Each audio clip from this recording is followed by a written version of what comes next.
So, welcome back. So, we are into the third week.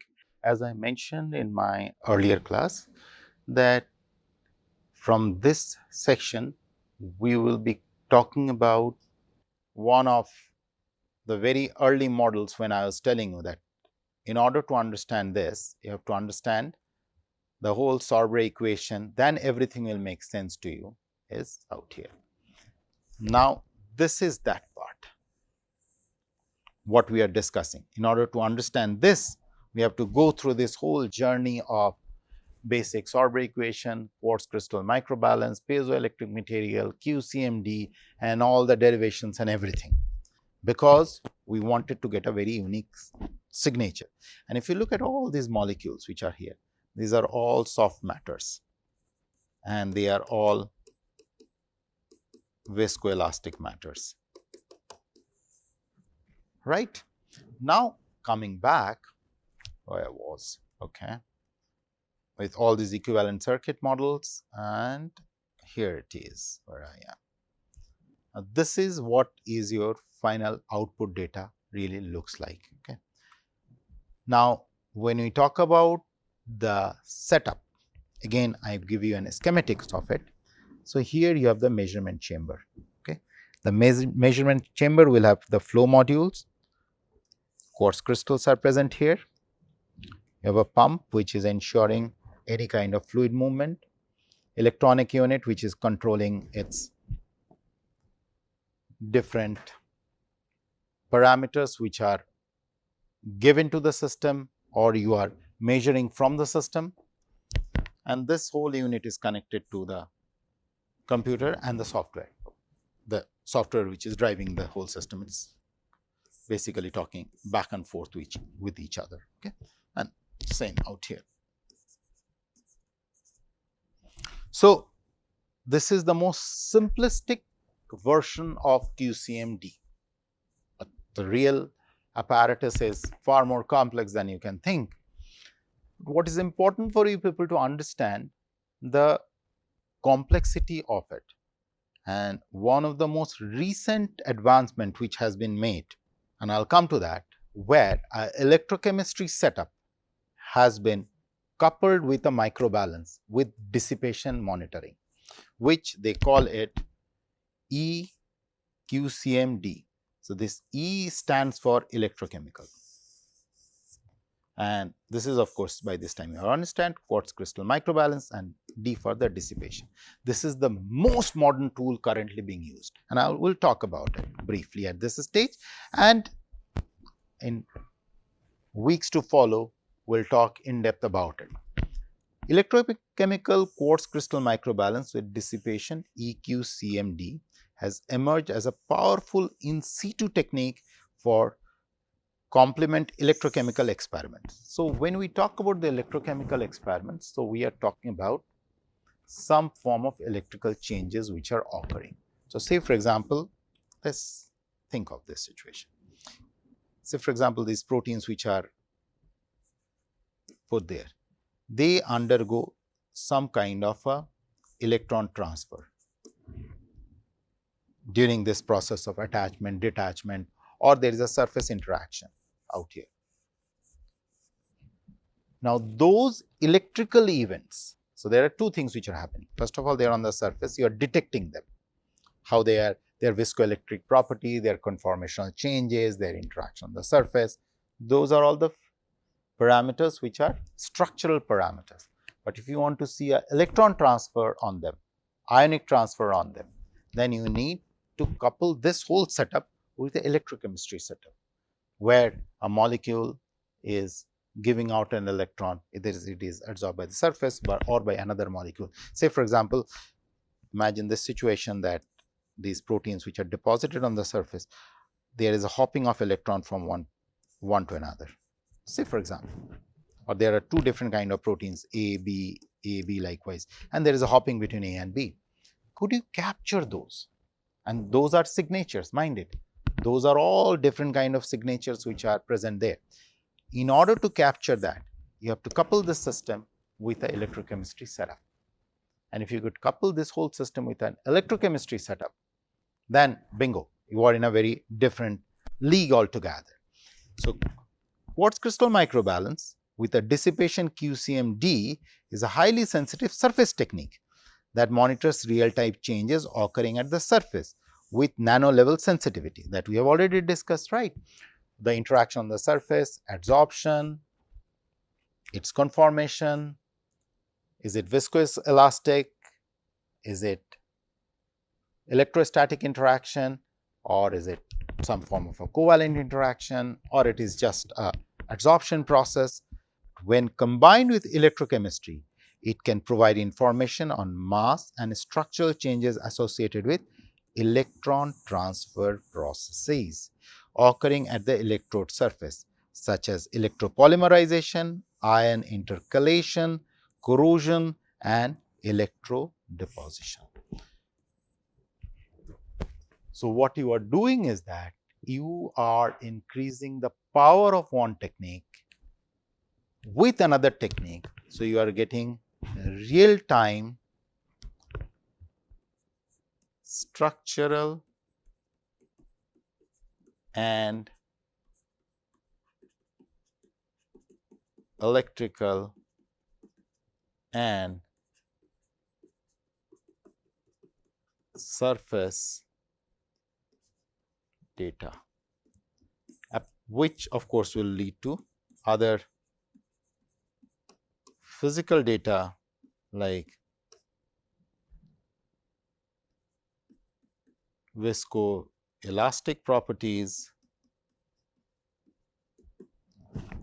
change in interactive forces, molecular interaction, all that. And such setup looks something like this, where you have a QCM-D sensor out here sitting here, you have a liquid flow cell out here, and you have 3 electrodes here. You have a working electrode, as you could see, and we will talk about this later, do not worry at this point. You have a reference electrode. Reference electrode is basically whenever you are measuring anything with an electrode, you have to have a reference with respect to what? We always have this reference kind of thing. So, when you measure a height with respect to what? So, 1 meter, when you say 1 meter means what is 1 meter? There should be some standard. So, in terms of reference electrode, what we talk about is that something which has been calibrated with standard hydrogen electrode, SHE, standard hydrogen electrode, and then you have a counter electrode and you have a work electrode. These are the main electrode, this one and this one, right, and this is the grounding. Now, what you are doing within the flow cell is that you are monitoring the electrochemical activity or electron transfer as well as the surface processes. You are monitoring the surface processes here, and whatever the interactions which are happening between the molecules, atoms are using the electrochemical measurements. So, the schematic in the figure provides a detailed diagram of the setup. The QSense sensors mounted at the bottom serves as the working electrode. At any changes happening at the surface in the electrochemical environment are measured in real time by monitoring the frequency, dissipation, sensor crystal using QCM-D. The platinum sealing acts as a counter electrode and the reference electrode is mounted in the outlet flow 4 to 5 millimeter to the working electrode. And then you have the potentiostat. You have different potentiostat, like you can use the one from the Basi, you can use it from the Gamry, and likewise there are several companies which are involved in those kind of potentiostat development. So, this is how the modern instrumentation for biosensings are functioning. They are coupling one technique with another one. So, in one platform you are getting here structural and electrical data along with a series of physical parameters like surface data, viscoelastic properties, interactions, and the electron transfer processes. So, in other words, you are also getting data for oxidation and reduction. in the same platform. Whenever there is electron transfer, the one which is getting rid of the electron is getting oxidized, the one which is picking up the electron is getting reduced. So, you get all this data in one particular setup, and that is what makes it so very interesting. So, now if you look at this picture, when we talk about the DNA probe, now this is for Bacillus anthracis. Now, look at the whole thing. Now, in order to reach to this figure of DNA probe functionalization QCM biosensor for detection of Bacillus anthracis using nanoparticles of gold, this is how the structure looks like. So, you have a self-assembly probe on a gold chip, you have a target DNA hybridized on the chip, conjugated with gold nanoparticle, okay, signal in order to amplify the signal, and then you measure it. You are increasing the mass. Is the target DNA, look at it, okay, and you are reading the change in the frequency, and then you couple with gold nanoparticle, it is going down. The first is this one.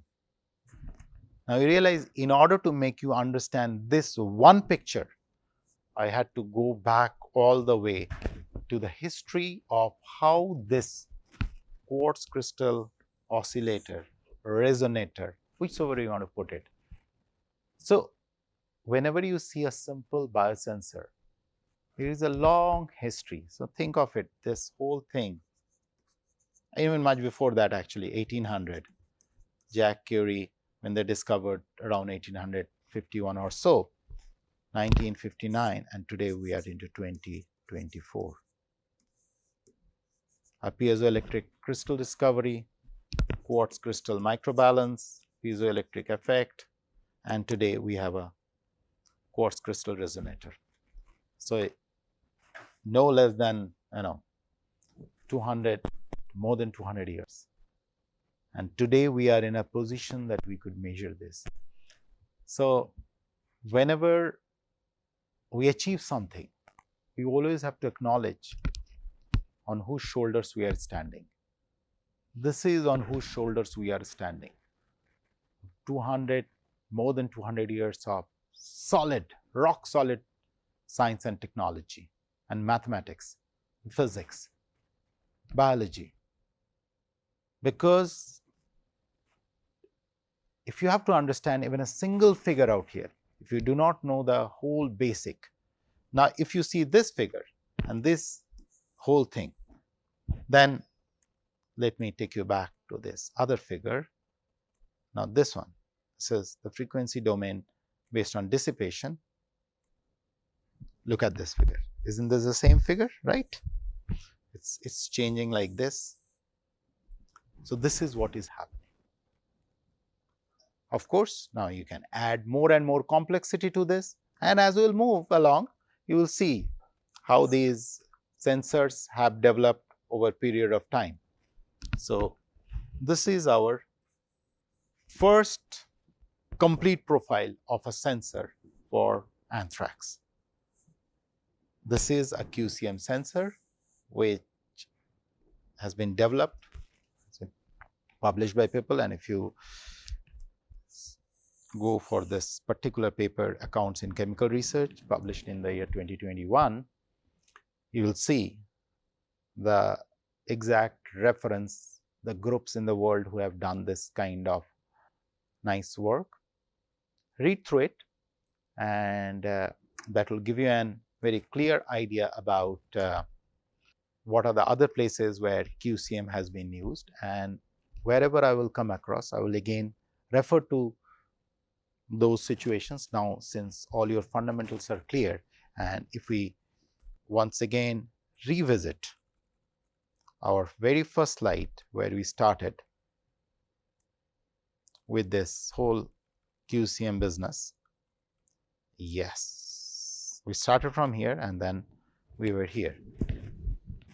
So, it is out here, that simple thing, a quartz crystal, either you compress it, it generates, or there is a change in electrical properties in terms of voltage or current, or you give it a voltage, it compresses itself.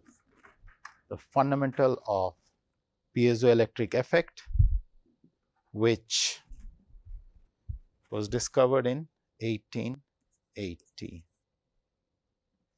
Pierre and Jacques Curie. 1880, 1959, Sorbre equation, 2024. This is a modest timeline. Of course, there are many other beautiful spikes which have happened, but paucity of time, I cannot include all of that. For your basic understanding, these are the landmark discoveries which had led to the current day piezoelectric resonator or QCM-D devices, and now with, of course, closing in on the most advanced model, which is this E-QCM-D, where electrochemical setup is coupled with QCM-D, and these are being currently used for Bacillus anthracis. So, this is our first biosensors what we discussed, and in the subsequent classes we will discuss about other techniques like atomic force microscopy used as a biosensor, surface plasmon resonance, the biosensor, electrochemical biosensors, and so on and so forth. Thank you.